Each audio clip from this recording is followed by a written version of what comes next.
Olá, irmãos e irmãs, estamos já no 20º, tópico da nossa terapia espiritual dos secretários da misericórdia. O tema hoje é discernir os próprios erros. Quero dizer para vocês que nós vamos meditar um pouquinho sobre o Salmo 19, 12. Vamos lá, quem puder pegar a sua Bíblia. Na verdade é 20, em algumas Bíblias. Deixa eu ver se é 20 ou 18, que tem isso também,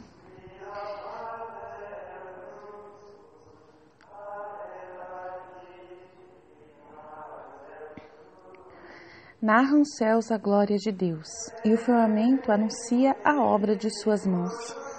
O dia ao outro transmite essa mensagem, e uma noite repete a outra.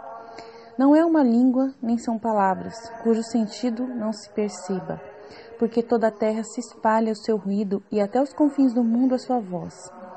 Aí armou Deus para o sol uma tenda, e este, qual esposo que sai do seu tálamo, exulta como um gigante a percorrer seu caminho. Sai de um extremo do céu no outro e termina o seu curso. Nada se furta ao seu calor. A lei do Senhor é perfeita, reconforta a alma. A ordem do Senhor é segura, instrui os simples. Os preceitos do Senhor são retos, deleitam o coração. O mandamento do Senhor é luminoso e esclarece os olhos. O temor do Senhor é puro, subsiste eternamente. Os juízos do Senhor são verdadeiros, todos igualmente justos, mais desejáveis que o ouro, que uma barra de ouro fino, mais doces que o mel, que o puro mel dos favos. Ainda que o vosso servo neles atente, guardando-os com todo cuidado, quem pode, entretanto, ver as próprias faltas? Ainda que vosso servo neles atente, guardando-os com todo cuidado, quem pode, entretanto, ver as próprias faltas? Purificai-me das que me são ocultas, preservai também vosso servo do orgulho, não domine ele sobre mim. Então serei íntegro e limpo da falta grave. Aceitai as palavras dos meus lábios e os pensamentos do meu coração. Na vossa presença, Senhor, minha rocha e o meu redentor. Então essa palavra aqui, olha, ainda que o vosso servo neles atente, que fique atento aos mandamentos, à lei do Senhor, guardando-os com todo cuidado, quem pode, entretanto, ver as suas próprias faltas? Purificai-me das que me são ocultas, preservai também vosso servo do orgulho, não domine ele sobre mim. Então serei íntegro e limpo da falta grave. Palavra do Senhor, graças a Deus. Quem é que pode discernir os próprios erros? Absolve-me, Senhor, dos que eu desconheço. Isso é algo difícil para nós, pois nós somos seres orgulhosos, como mesmo a palavra diz, e egoístas por natureza. Nós temos algo que, conforme na palavra de Deus, é essa dificuldade enorme de olhar para nós mesmos, de fora, e enxergar. Tem um processo bíblico, pois nesta palavra citada do Salmo, nós confiamos que Deus pode nos purificar dos erros que nós não conhecemos e nos perdoa. E quantas vezes nós vamos ao confessionário e esquecemos de falar algo? Deixamos de confessar tudo por simples esquecimento ou desconhecimento. E Deus sabe dessa nossa dificuldade e quer nos purificar.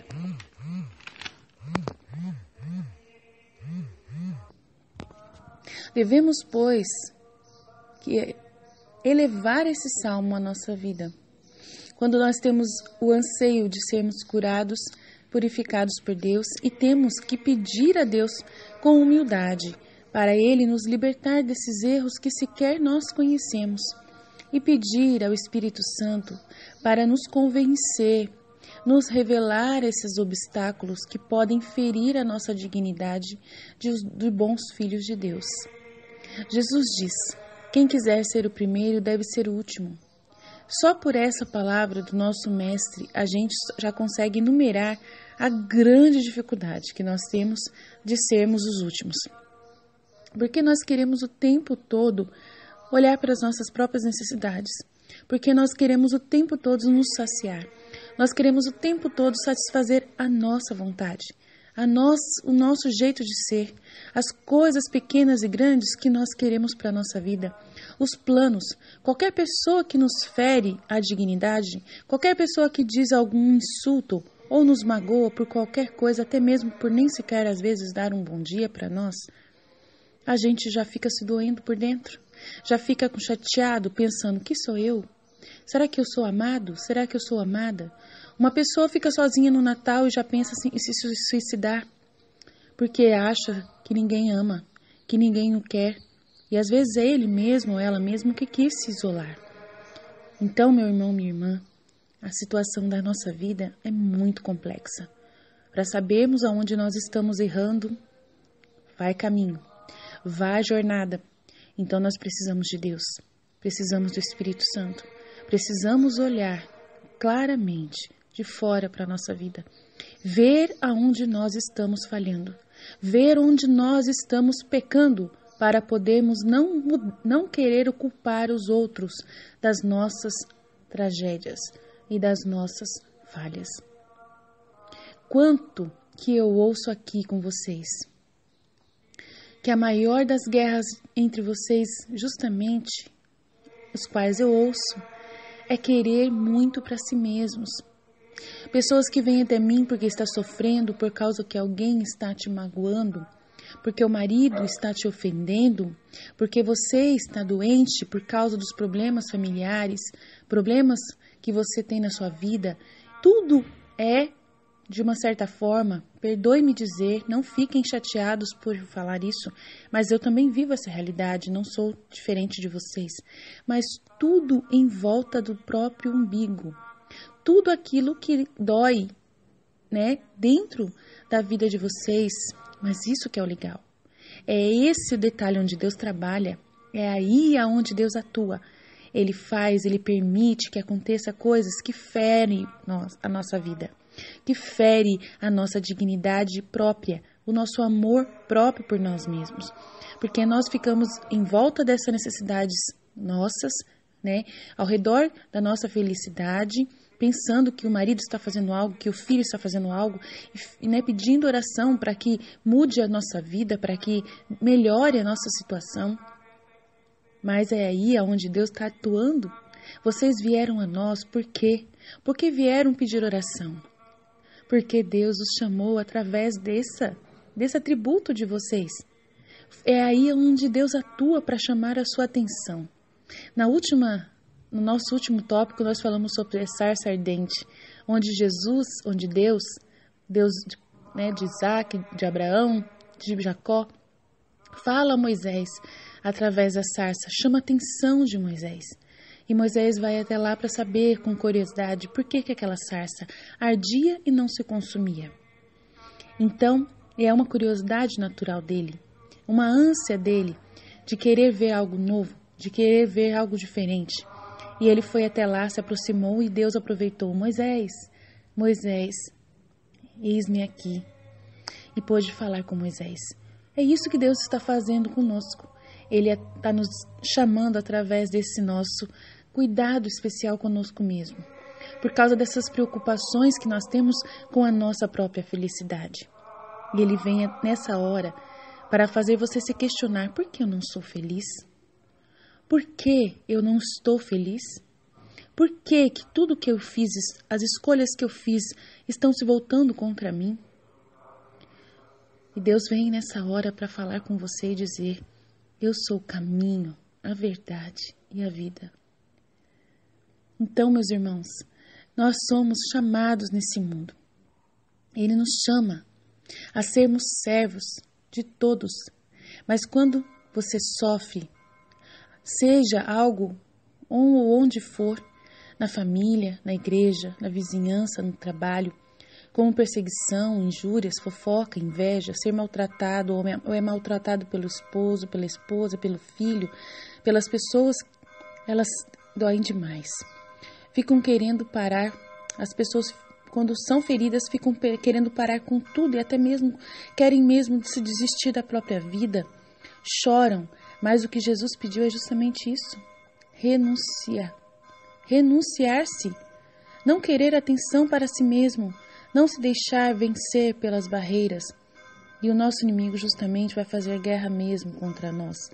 O servir o outro é justamente aprender a amá-lo e aceitá-lo como ele é. Amar exige sacrifícios dolorosos. Não estou aqui pedindo um esforço maior que sua natureza. Tem casos que eu ouço aqui também que são de ordem grave, como violências físicas, morais, de anos de casados, que ocasionou em feridas profundas que trouxe a necessidade da separação do casal. E Jesus não nos dá algo maior do que nós podemos carregar. Mas voltando ao discernimento dos nossos próprios erros, temos que não considerar esses casos, mas sim o cotidiano de todos nós, dentro da sociedade e da nossa casa, pois todos ainda temos famílias, filhos, mãe, pai, irmãos, esposa, eu ex-esposo ou ex-esposa, ainda estão em nossas vidas. Ainda temos que aprender a ver os nossos erros, porque sempre temos. Sempre Deus vai continuar a nos pedir a sermos os últimos e não os primeiros no reino dele. Existe então, como eu disse, um processo bíblico que envolve mais do que eu e você orarmos para Deus tratar daquilo que a gente não sabe sobre nós, mas na verdade um caminho onde a descoberta desses erros que nós não enxergamos é necessária para que o tratar de Deus seja real em nossas vidas. Vocês estão aqui para serem curados, para serem tratados por Deus, para descobrirem aonde estão errando em suas vidas e por que elas estão se voltando, as suas escolhas estão se voltando contra vocês hoje. O nosso problema não nos faz enxergar. O nosso problema é que nós não queremos enxergar e nós não conseguimos enxergar as nossas falhas ou erros. O problema é que nós queremos enxergar as falhas dos outros ao invés das nossas falhas. Essas, sim, a gente adora ver. Adora colocar culpa nas pessoas. Adora colocar culpa no esposo. Adora colocar culpa na mãe, no pai, nos filhos, na doença. Mas o perfeccionista me diz: mas eu enxergo os meus erros, pois não entrego nada que não seja perfeito. Mas isso é aos seus olhos e não aos olhos dos outros. O perfeito para você tem uma medida e para os outros tem outra, e ainda mais para Deus. É totalmente, às vezes, inverso do que nós calculamos. Quantas vezes eu planejei algo para fazer com um cronograma estipulado e foi depois tudo mudado por causa das circunstâncias. E mesmo assim tudo fluiu bem ou até melhor do que eu planejei.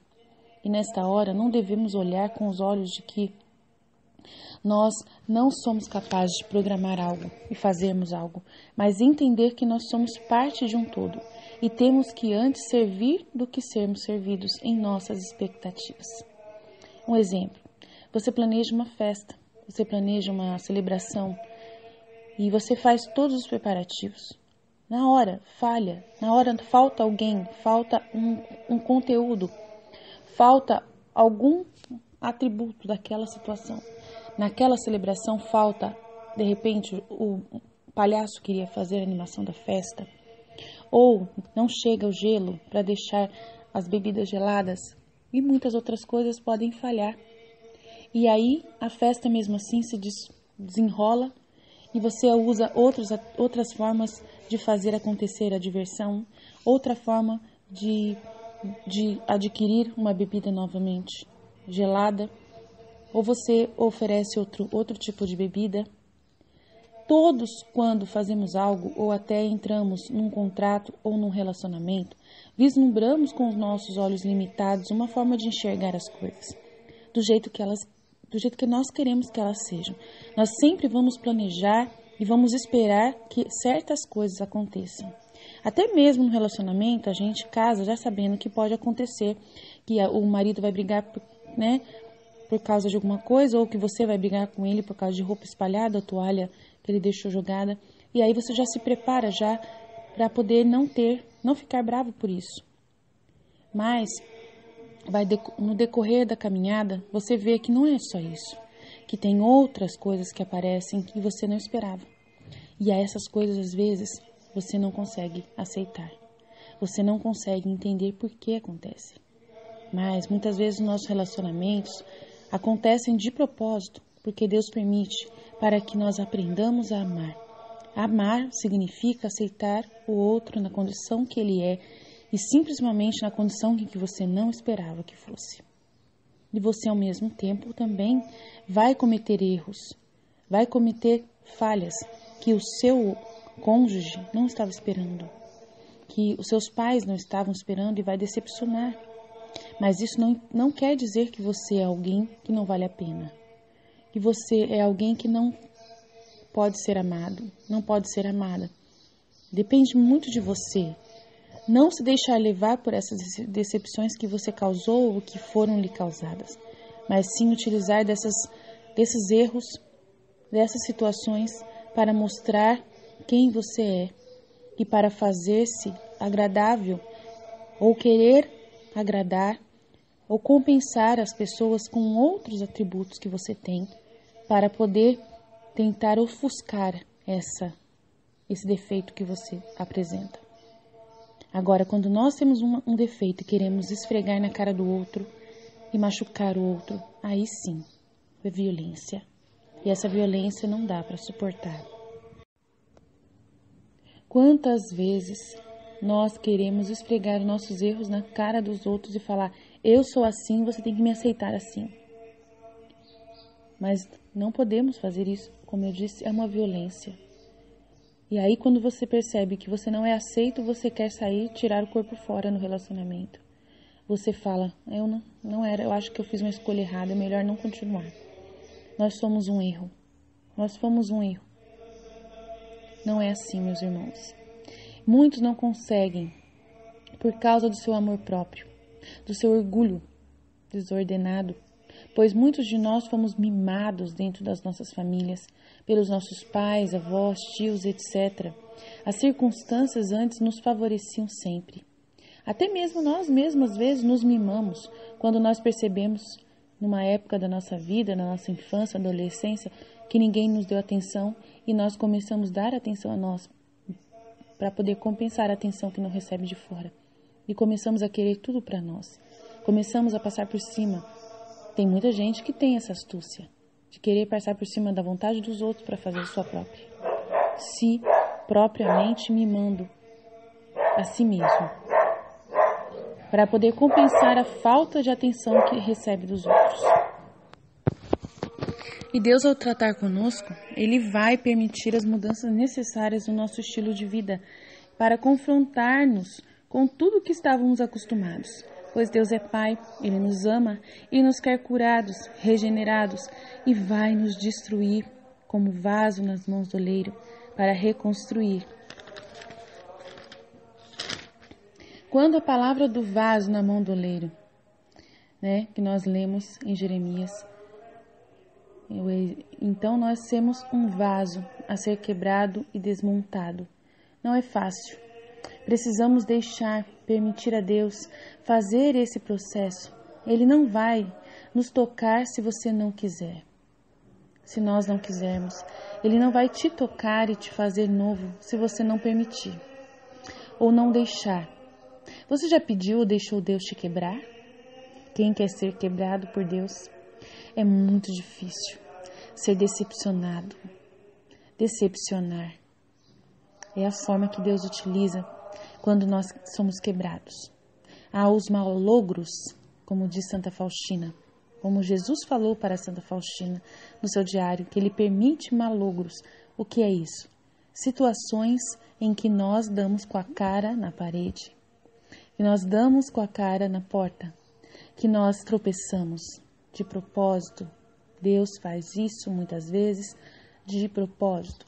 Escolhas que nós fizemos que deu errado, que teve consequências que nos prejudicaram e que nós pensamos: meu Deus, eu errei, eu falhei. E tenta de novo e falha de novo. E tenta de novo e falha de novo. E Deus fica esperando você cair em si e falar: estou errado, eu preciso mudar. Você já parou e percebeu que o problema da sua vida é você mesmo? Você já passou por diversas experiências e vive repetindo elas, as mesmas coisas? Você já percebeu que você tem amigos por causa do esforço de agradá-los? Ou por você manter um status, mas quando você realmente precisou, eles te ajudaram? Se você tirar as máscaras que você mantém, parar de postar só momentos felizes e começar a ser verdadeiro, será que vão continuar sendo seus amigos? Então vamos ler Mateus 7, de 3 a 5, onde fala muito sobre o erro que nós temos.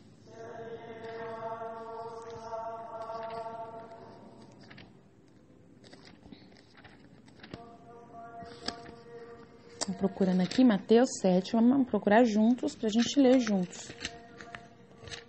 Essa terapia é para fazer você também pegar na Bíblia. Aqui, não julgar para não ser julgado. Não julgueis e não sereis julgados, porque do mesmo modo que julgardes, sereis também vós julgados, e com a medida com que tiverdes medido, também vós sereis medidos. Por que olhas a palha que está no olho do teu irmão e não vês a trave que está no teu? Como ousas dizer ao teu irmão, deixa-me tirar a palha do teu olho, quando tens uma trave no teu? Hipócrita, tira primeiro a trave do teu olho e assim verás para tirar a palha do olho do teu irmão. Não lanceis aos cães as coisas santas, não atireis aos porcos as vossas pérolas, para que não as calquem com os vossos pés, e voltando-se contra vós vos despedacem. Palavra da salvação, glória a vós, Senhor. Então aqui está dizendo para nós, porque nós olhamos a palha que está no olho do nosso irmão e não vemos a trave que está no nosso. Quantas vezes muitos de nós dizemos, deixa-me tirar a palha do teu olho, quando ainda tem uma trave no nosso? Hipócritas, você é hipócrita? Você é aquela pessoa que vive para trabalhar, tirando a trave do olho do outro e não vê a palha que está no seu, a trave que está no seu olho? Então, tem pessoas que, na verdade, todas as pessoas têm que ter um porquê viver. Tem que escolher um caminho para o qual seguir, porque senão a vida é sem sentido. Você precisa escolher.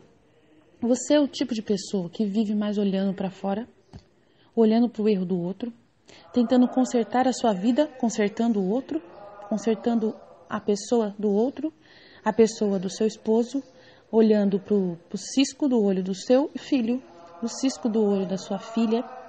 Você vive constantemente só apontando a vida do outro, dos seus irmãos, das suas irmãs, dos seus genros, da sua nora. Você é um tipo de pessoa que fica olhando para as pessoas de fora, tentando consertar a sua vida através da vida dos outros e não olha para a sua própria vida. E você é assim? Tem pessoas que são assim. E às vezes não são pessoas fofoqueiras, são simplesmente pessoas que acham que estão fazendo certo, de ajudar o outro, de dar a vida para o outro, mas fazendo o outro, de ficar mostrando o que o outro precisa fazer. Eu conheço pessoas assim, que vivem em função de ajudar o outro e se aplaudem a si mesmos e acham que estão fazendo tudo certo. Mas na sua própria família, as pessoas olham para ela como se ela fosse uma intrometida, uma pessoa que não tem paradeiro, que não está olhando para si mesma e que faz coisas erradas e que fala coisas erradas e magoa e mima os seus próprios filhos e quer esfregar na cara o que ela faz de bom para os outros e só apresenta isso na sua vida inteira. Eu faço isso, eu fiz aquilo, eu fui na casa de tal fulano, eu levei tal pessoa no médico, eu fiz. É lindo trabalhar assim, viver para o outro, mas tem que saber como você está fazendo. Como é que você está fazendo? Você também está cuidando da sua vida? Você só pode ajudar o outro quando a sua vida está plenamente planificada. Claro que não é possível a gente fazer as duas coisas, sem a gente ter um equilíbrio. É possível você ajudar os outros, sim, ajudando a si mesmo. Saber como fazer seguindo os caminhos de Jesus, como Jesus ajudou o próximo. Ele deixou de olhar para si mesmo? Ele não ia rezar? Ele não subia a montanha e passava horas com o próprio Deus? Ele não parava e ficava com os seus discípulos, só eles, conversando e ensinando a eles, os seus próprios apóstolos? Ele não tinha momentos em família com sua mãe momentos únicos só dele, com sua família, ou dele mesmo, próprio com Jesus, com seu Pai, em oração. Jesus não era uma pessoa orante, constantemente o Evangelho demonstra isso. Então, nós podemos sim ajudar o outro como Jesus fez, mas tendo nossos momentos para a gente conversar com Deus e conhecer a nós mesmos, a nossa missão. Jesus também teve que conhecer a sua missão. Jesus passou 30 anos sem ajudar os outros, sem sair para ir fazer a missão e curar. Ele tinha esse dom desde quando nasceu, mas ele ficou em sua família, dentro de sua casa, durante 30 anos, ajudando somente sua mãe, seu pai e os vizinhos. Ele só começou sua vida pública quando ele estava transbordante do Espírito Santo. E mesmo assim, ele se deixou batizar por João Batista. Ele ainda depois que ele foi batizado, ele foi para o deserto e ficou 40 dias e 40 noites sem comer, dedicando, e muitas vezes subiu a montanha. Foi rezar, foi para o deserto, foi para um canto, sozinho para rezar. Então é importante a gente viver no equilíbrio que Jesus ensina, de olhar para dentro de nós mesmos, de meditar as palavras de Jesus, os mandamentos, como essa palavra mesmo do Salmo, aonde diz que nós devemos viver os mandamentos do Senhor, que a lei do Senhor é perfeita, e nós devemos conversar com Deus, saber como ser. Nós temos que ter um mapa, e o mapa é Jesus Cristo, o mapa de como nós devemos viver. É Ele o nosso mapa, quem nós devemos observar. Amém? Deus abençoe a todos. Estivemos reunidos em nome do Pai, do Filho e do Espírito Santo. Amém. A nossa limitação não é enxergar erros. A gente enxerga muito bem eles, até demais. Desde a nossa adolescência, nós já temos o costume de olhar para os erros dos nossos pais, para os erros dos nossos professores. Começamos a ver, que estamos sendo maltratados. Começamos a perceber que nossos pais às vezes estão abusando de nós. Jesus fala que podemos ajudar os outros, se nós antes nos ajudarmos primeiro. Nessa palavra ele diz, tire primeiro o trave do teu olho, para depois você enxergar melhor e poder ajudar a tirar a palha do olho do seu irmão. Ele está dizendo que nós somos hipócritas quando nós não fazemos o trabalho primeiro de tirar a trave do nosso olho. Ele quer que nós sejamos instrumentos dele para ajudar o irmão, para poder aconselhar o irmão. Isso não é errado, mas desde que nós vivamos constantemente buscando tirar a trava do nosso olho. Também, orando e meditando, ele fazia esse processo. Jesus mesmo fazia isso, como eu já disse, de orar, de se preparar para ir até o povo. E o profeta Natan, em 2 Samuel 12, nós vamos poder aproveitar esse texto para perceber o quanto que nós conseguimos começar a perceber o nosso erro quando nós vemos exemplos de outras pessoas. Porém, não para julgar, mas sim para poder meditar. O profeta Natan foi até Davi para ajudá-lo a enxergar o seu erro. E foi interessante esse capítulo da vida de Davi. Mas vendo os erros dos outros, podemos também aprender e ver os nossos. Vamos ler em 2 Samuel 12, a missão de Natan junto de Davi. O Senhor mandou a Davi o profeta Natan. Este entrou em sua casa e disse-lhe: 2 homens moravam na mesma cidade, um rico e o outro pobre. O rico possuía ovelhas e bois em grande quantidade. O pobre, porém, só tinha uma ovelha pequenina que ele comprara. Ele a criava e ela crescia junto dele, com seus filhos comendo do seu pão, bebendo do seu copo e dormindo do seu seio. Era para ele como um filho, uma filha. Certo dia chegou à casa do homem rico a visita de um estranho, e ele, não querendo tomar as suas ovelhas, nem de seus bois para aprontá-los e dar de comer ao hóspede que lhe tinha chegado, foi e apoderou-se da ovelhinha do pobre, preparando para o seu hóspede. Davi, indignado contra tal homem, disse a Natan: pela vida de Deus, o homem que fez isso merece a morte. Ele restituirá 7 vezes o valor da ovelha, por ter feito isso e não ter tido compaixão. Natan disse então a Davi: tu é esse homem.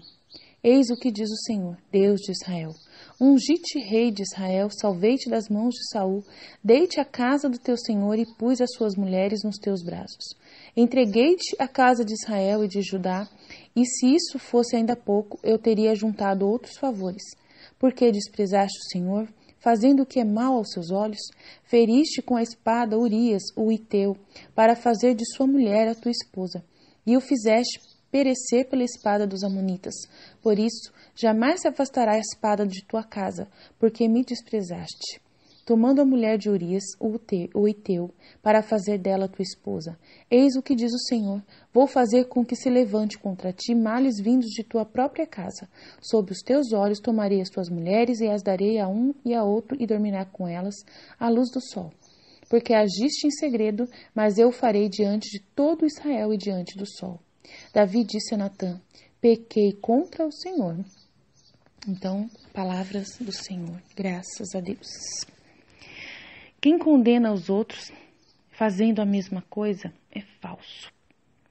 Temos que observar, sempre, se nós estamos vendo com a mesma clareza que estamos usando para ver o erro do outro. Os erros dos outros são espelhos para olharmos para os nossos erros. A gente só tem o poder de julgar os outros por causa que nós medimos em volta de um erro que nós conhecemos bem. Se nós sofremos certos ataques, nós sabemos como eles são e a dor que eles causam. E nós reconhecemos isso nos outros.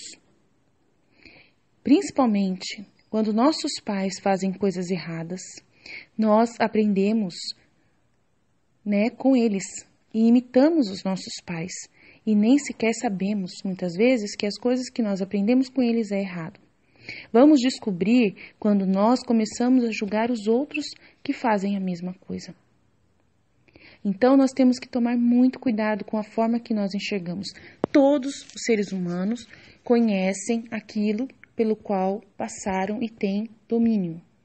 Então, nós só conseguimos julgar alguém quando nós também experimentamos o mesmo problema. Aquilo que nós não conhecemos, nós não vamos julgar. Por exemplo, se nós nunca ouvimos falar, de uma pessoa que ela, de repente, a gente nunca viu uma pessoa cometendo um erro. Vamos ver exemplo. Faz de conta que fechar a porta, e sendo que outra pessoa está no mesmo ambiente, faz de conta que isso é um erro. Mas você é acostumado a fazer isso porque seu pai pede toda vez para você fechar a porta. Você sai, você acostuma a fechar a porta. Você sai, costuma fechar a porta. Certo momento, você trabalha numa empresa e você continua a fazer esse ato. Mas naquela empresa é proibido fazer isso. Você não pode fechar a porta, tem que deixar aberta. E você começa a ter que aprender a fazer aquilo de novo. E as pessoas que antes via você fechando a porta chamavam a sua atenção dizendo que você estava errando. Mas para você era o correto. Então, você não tem no domínio nem conhecimento de que aquilo era um erro. De repente, no momento, você fechou a porta na cara de alguém que já estava vindo para passar pela porta. E essa pessoa se sentiu magoado, se sentiu ofendido pelo seu ato. Fala que você é indelicado, que você é grosseiro, que você é uma pessoa falha, mas você não viu isso, porque você foi aprender justamente com os seus pais que era para você fazer isso sempre, e isso virou um costume. Então, tem coisas que nós aprendemos com nossos pais que para outras pessoas é um erro, para outras pessoas é algo ofensivo, e nós não sabemos.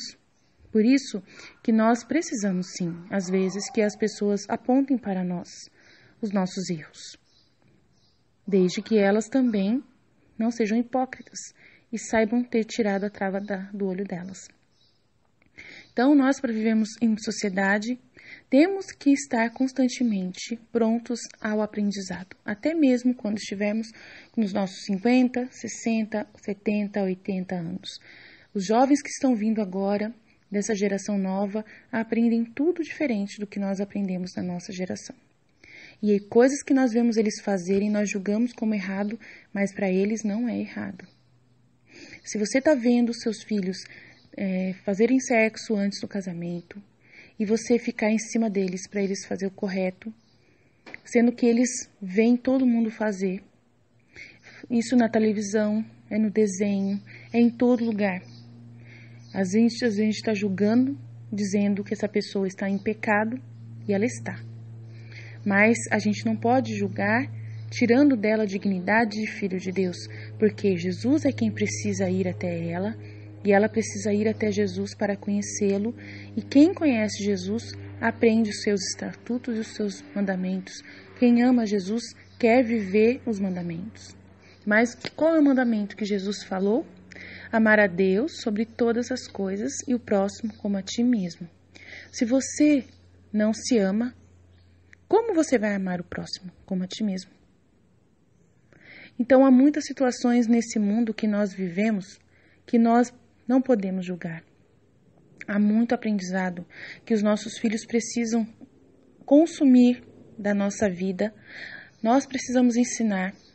Nós precisamos evangelizar. Nós não podemos nos afastar da palavra de Deus nem por um instante, para podermos colocar essa verdade na vida dos nossos filhos, para que eles nos imitem. Nós somos o exemplo deles. Eles vão viver aquilo que nós ensinamos. Eles vão imitar as nossas ações. Por isso nós temos que ter muita responsabilidade com o que nós ensinamos para essa geração que está aí. Somos a porta onde Jesus vai passar para a vida das pessoas a quem nós somos responsáveis por elas, com quem nós convivemos. Por isso é importante saber discernir constantemente que os erros que nós cometemos, a maior falha que nós podemos cometer é não ensinar a verdade para os nossos filhos, que a única verdade deste mundo que realmente é verdadeira é o amor de Deus e a sua misericórdia. Tudo o resto, Jesus ele vai relevar diante do contexto de cada vida, de cada geração. Jesus ele vai ter misericórdia daqueles que não estão casados com o sacramento do matrimônio, aqueles que não souberam que era assim que deveria ser, que não tiveram essa imitação dos pais, que não receberam educação. Jesus vai ter misericórdia porque Ele conhece dentro da nossa mente aquilo que nos é importante e o que não é. Jesus ele vai se apresentar para todos os seres humanos de uma forma ou de outra, mas Ele não vai se prender a costumes, Ele não vai se prender a ensinamentos que não foram dados, Ele vai se prender ao relacionamento em que Ele tem com essa pessoa, a abertura que ela deu a Ele na sua vida. Todas as pessoas neste mundo, independente da educação que receberem, da geração em que estão vivendo hoje, se os seus pais não ensinarem para elas que tem uma religião, que tem uma igreja, que tem Jesus, mesmo assim, um dia essa pessoa vai ter um contato com o amor. Essa pessoa, ela necessita do amor, ela precisa ser amada em todos os momentos, desde quando nasce até quando está doente, idoso, já bem frágil. Vai precisar do amor de uma enfermeira, de um médico, de um atendente de hospital, vai precisar do amor de alguém. E essa pessoa precisa receber o amor. É esse amor, independente se ela conheceu Jesus, ouviu falar dele ou não, é esse amor que ela precisa abrir a porta do seu coração para receber. Se ela entender que esse sentimento é Deus, se ela viver esse sentimento e querer dominar esse sentimento em sua vida, e querer viver isso, e querer abrir mão de tudo errado que ela viu, que deu errado, que ela bateu a cabeça na parede com as atitudes erradas que ela teve. Ela aprendeu no dia a dia da sua vida que não vale a pena. Que ela olhou para os animais, amou os animais e viu o amor gratuito deles, que mesmo sendo judiados, eles ainda vêm para o dono, abanando o rabinho, querendo o seu carinho.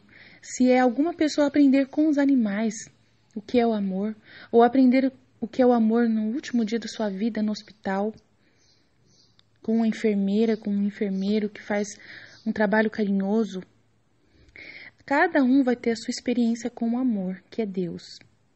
Independente se conheceu, se ouviu falar, mas Deus, ele é misericórdia e mansidão. Ele não vai salvar só aqueles para quem chegou a palavra que foi evangelizada. Ele vai também chegar porque ele não iria criar pessoas para levá-las para o inferno. Ele criou pessoas para amá-las e para levá-las ao céu. Então, se essa pessoa nunca ouviu falar de Jesus, você acha justo que ela não vá para o céu? Então, nós temos que ter consciência. Claro que nós pecamos quando nós não evangelizamos. Mas por que Jesus não voltou então, sabendo que tem tantas pessoas que não são evangelizadas? Por que ele ainda está demorando para voltar? Por que tem tantos jovens se suicidando sem conhecer de verdade Jesus? Sem nunca ter ido à igreja? Sem nunca ter ouvido falar de Jesus? Será que todos esses estão no inferno? Então precisamos parar de julgar, parar de pensar dentro de uma bolha e começar a olhar em direção de todas as pessoas do mundo inteiro, todos aqueles que foram sonhados e criados por Deus. E temos que ver que Deus, a gente observa mais claramente os erros dos outros quando temos plena certeza de que aquilo é errado, pois já faz aquilo ou já experimentou e passou por este erro. Normalmente, aquilo que nós condenamos nos nossos pais é o que normalmente imitamos deles, pois aprendemos a fazer com eles e lutamos contra essa tendência em nós. E julgamos as pessoas pelo que nós fazemos também ou que já fizeram conosco. A justiça própria e o orgulho são duas coisas que Deus condena e abomina. Então tem aquela passagem onde estava o fariseu, que é aquele homem o tipo de pessoa que mais seguia o Deuteronômio, os mandamentos da lei de Deus, que era o que Deus pedia, exigia no Antigo Testamento, que o povo observasse os seus estatutos. Os fariseus eram os que mais buscavam isso. E tinha o publicano.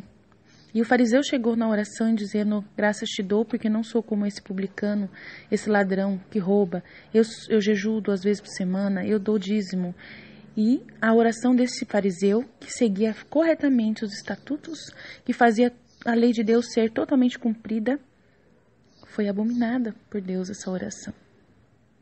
E ele tinha plena certeza de que estava fazendo certo, porque ele ouvia exatamente, queria viver plenamente o que Deus ensinou por meio de Moisés.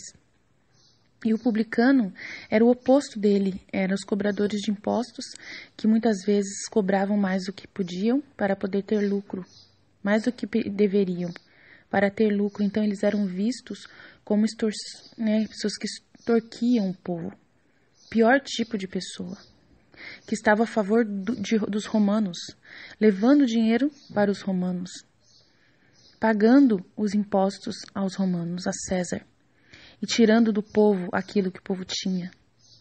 Então ele já foi até o templo e rezou assim: tem misericórdia de mim, Senhor, porque sou pecador. Ele não tinha coragem de erguer os olhos para Deus. Então, muitas vezes essas pessoas que a gente julga, que não vai para a igreja, que nunca comungaram, que nunca confessaram, que não estão em conformidade com os sacramentos, muitas vezes a gente julga elas, mas muitas vezes elas têm mais amor a Deus, elas têm mais respeito ao outro do que nós.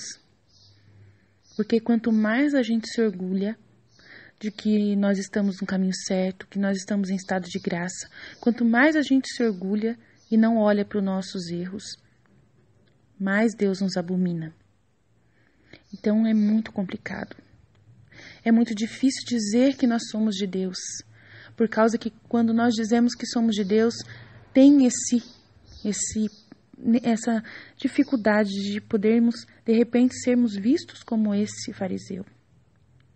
Então, nós precisamos constantemente pedir perdão a Deus, pedir a misericórdia dEle, falarmos que somos dependentes dEle, que nós sem Ele não somos nada, de que nós sem Ele não somos capazes de ser bons, de que nós somos miséria, de que nós não somos capazes de fazer nada perfeito, só Deus é santo.